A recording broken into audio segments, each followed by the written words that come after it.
खुशबू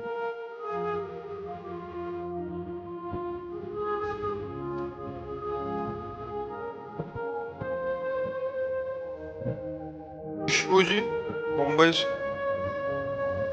राधा वल्लभ शेरवेश महाराज जी, आपके चरणों में कोटि कोटि प्रणाम। महाराज जी, पिछले 1.5 वर्ष से आपको सुनने का सौभाग्य प्राप्त है। जीवन में बहुत परिवर्तन आया है। महाराज जी, मेरा एक प्रश्न है। महाराज जी, एक नाम में इष्टाकार वृत्ति होने के बाद गृहस्थ में बच्चों को धर्म की शिक्षा और संस्कार देने के लिए मेरा क्या धर्म है? घर पर बच्चे चाहते हैं कि जैसे महाशिवरात्रि हो तो शिव जी की, गणेश चतुर्थी हो तो गणपति जी, नवरात्रि हो तो अम्बा माता जी की पूजा अर्चना अच्छे से हो, परंतु मेरा मन सब में किसका इतना नहीं प्रश्न? लगता। हाँ, जैसे हमारे पति हमारे प्राण प्रिय हैं, पर हम समय पर सास की सेवा करते हैं, नंद को भी अनुकूल रखते हैं, देवर को भी अनुकूल रखते हैं, ससुर को भी अनुकूल रखते हैं, आए हुए रिश्ते नातेदारों को भी अनुकूल रखते हैं, लेकिन पति तो पति ही है ना।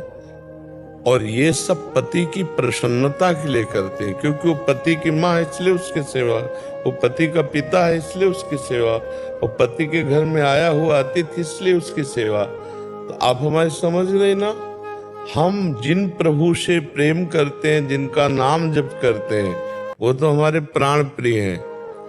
लेकिन अब जैसे नौ दुर्गा आ गए तो अम्बा की सेवा कर रहे हैं, उससे हमारे पति प्रसन्न होंगे, प्रभु प्रसन्न होंगे। शिवरात्रि आ गई तो परिवार गृहस्थी में हम शिव उपासना कर रहे हैं, गणेश चतुर्थी तो गणेश जी की कर रहे हैं, आए हुए अतिथि की सेवा, घर परिवार के रिश्ते नातों की सेवा।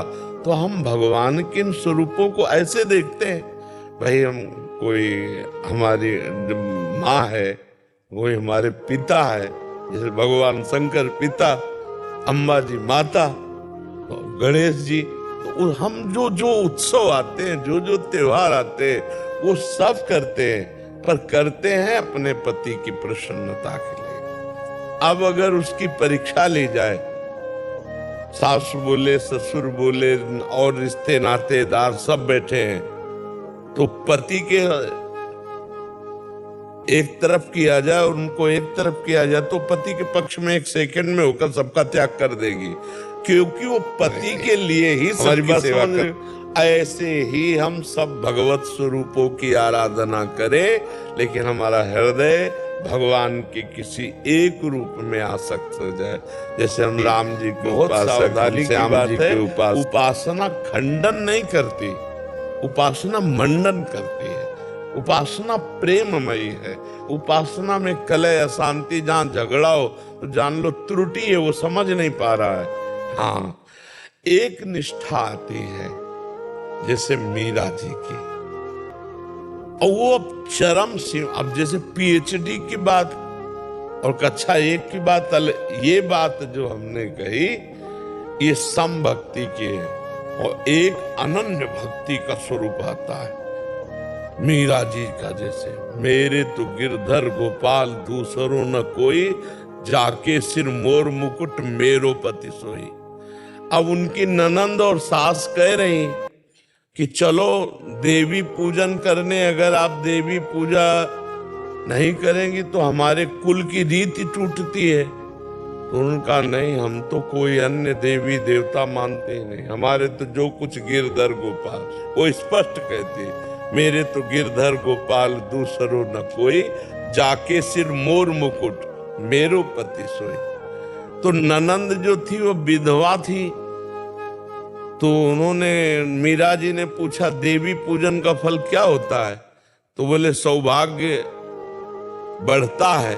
बोले आपने नहीं पूजा क्या, आपका तो वैधव्य मतलब सुहाग ही उजड़ गया।